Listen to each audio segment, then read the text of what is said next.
everyone, welcome to my channel, Andrea Makes, and today I'm going to be giving a review and sharing my experience making McCall's 8193. I want to thank you so much for tuning in. It really means a lot to me. I appreciate it so much, and it encourages me to keep making videos.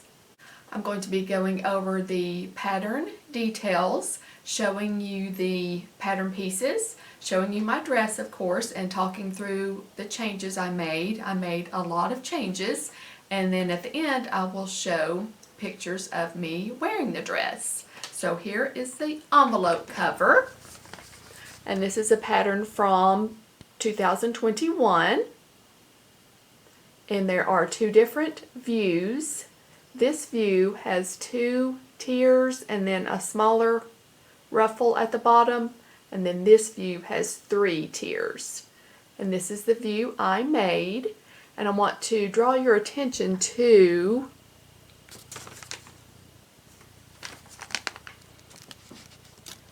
this and this.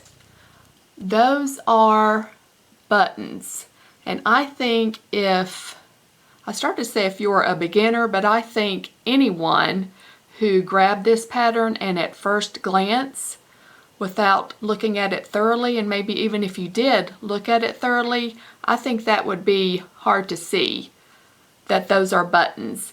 And buttons are not included in the description of the dress. They're included in the notions, of course, but not in the description. And I thought that that's a little unusual. But here's the description of the dress.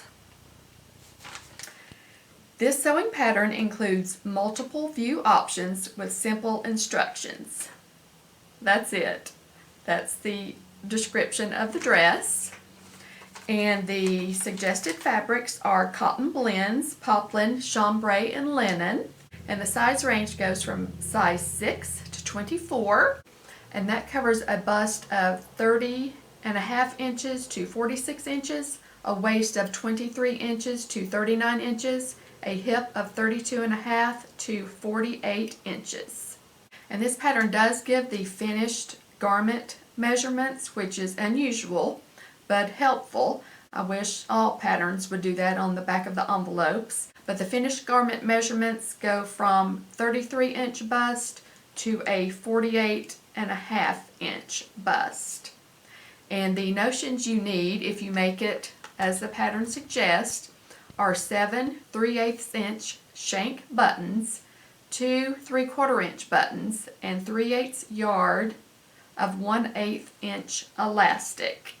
And the pattern is ranked as easy. Now I'm going to show you the pattern pieces. You have the bodice front that's cut on the fold. And here's a dart, a bust dart. You have the back bodice piece that's also cut on the fold.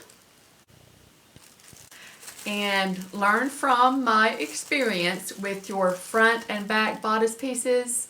My dress I made has a striped bodice, and I was so careful to stripe match my front and back bodice pieces, but I lined them up going from the top down.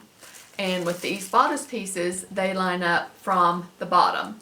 So keep that in mind if you are making your bodice out of stripes or anything that you want to line up your stripes going from the bottom up and not the top down like I did. You have the upper ruffle piece, and you'll notice the ruffle pieces get larger as they go down the dress. You have a middle ruffle piece, and these ruffle pieces are cut on the fold as well.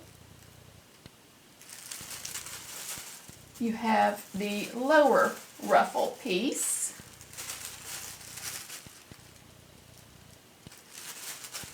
And then there's the extension piece. This is supposed to be for the shank buttons.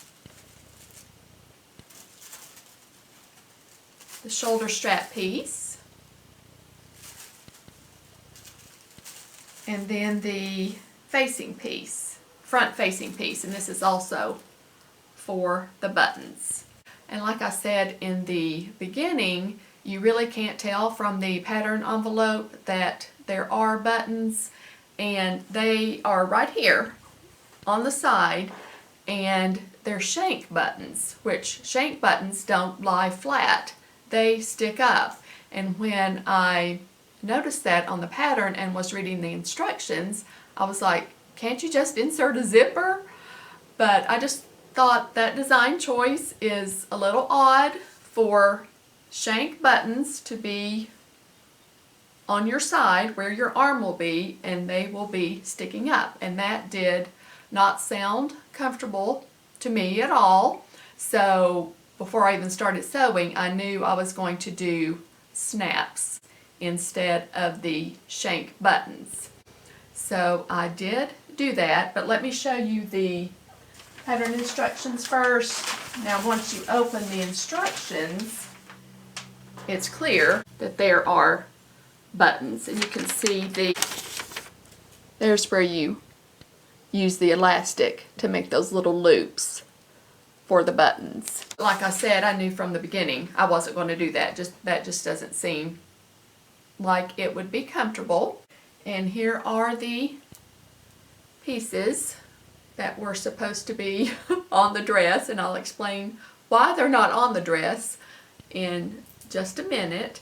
But and also the bodice is fully lined, and you hand stitch the lining down to your seam allowance on the bodice.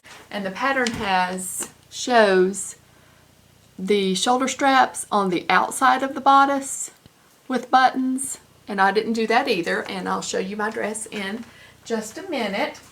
But I made the pattern as stated, and except I used snaps instead of the buttons, and I used, to gather my ruffles, the elastic gathering method, and Sam from Frugalissima has a tutorial on her channel how to do that, and I will link to it in the description box. It's a game changer for gathering ruffles. So that's the method I used. When I was finished with the dress and tried it on, the bodice was huge, and I thought, oh my goodness, I did something wrong because I used snaps instead of buttons on the side. So I took those off. Thankfully, like I showed, those are separate pieces that you sew onto the bodice. So I took those off and I installed a zipper instead, and I tried it on, and that helped a little bit, but it was still too large. And about a week or two after I made my dress, I was watching Kim from Kim Gaddy Sews, and she just so happened to have made that dress as well. And one of the first things she said in her video was that her bodice was huge.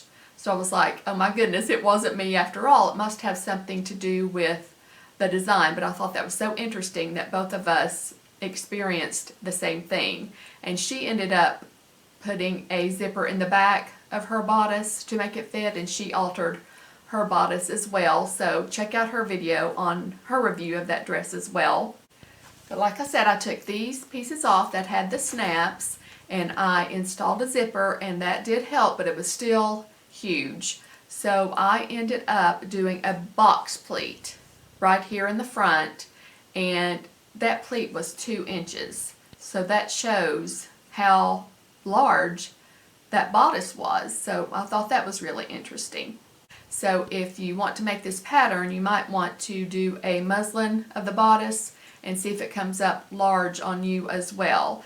And the zipper did work, so if you don't want to fool with the shank buttons and these pieces, just install a zipper on the side, and it works out just fine. But you want your zipper to be at least this long and probably a little longer. So if you don't want to fool with the shank buttons or snaps or regular buttons, just install a zipper and it'll be fine. And here's my dress. This is linen look fabric that I got from Joann, and the stripe for the bodice, and you can see me getting close, you can see my pleat I made right here. And I think that looks really cool with the stripes. And then I did my straps. The pattern wants the end of the strap to be on the outside of the dress, but I put mine on the inside.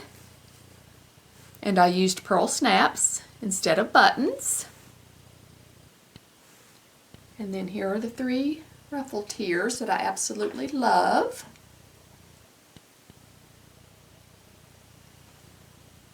And then here's the back.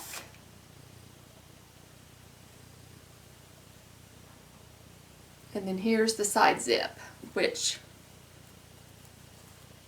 worked out just fine. So keep that in mind if you're interested in making this.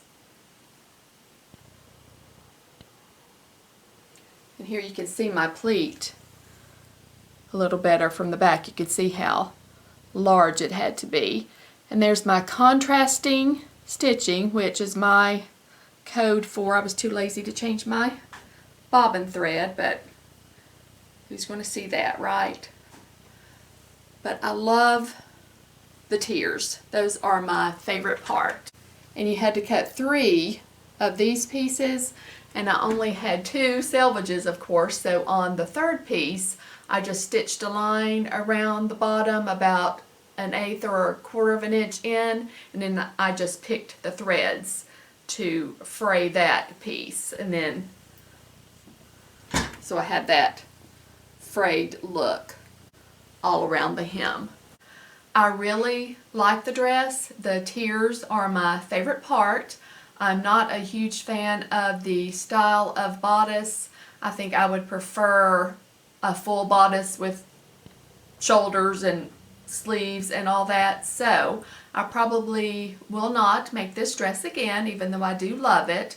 There are patterns out there now that have the full bodice with the tiered ruffles, and I would prefer to make that. And here are some pictures of me wearing the dress so you can see what it looks like on.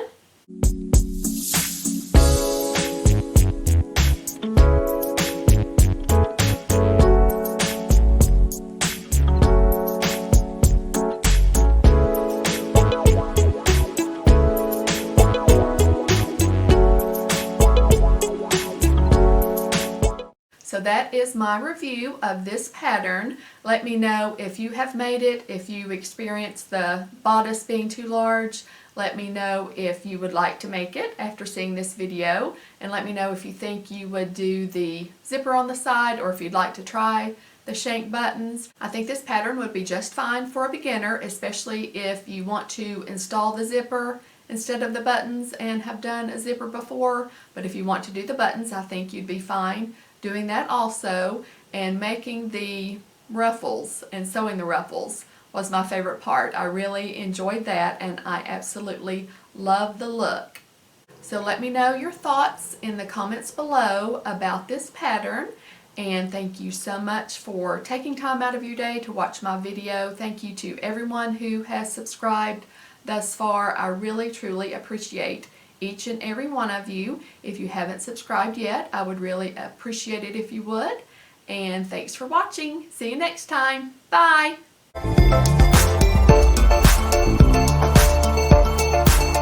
Including, and the size range goes from the third, so that's the and the pattern. I'll put it just in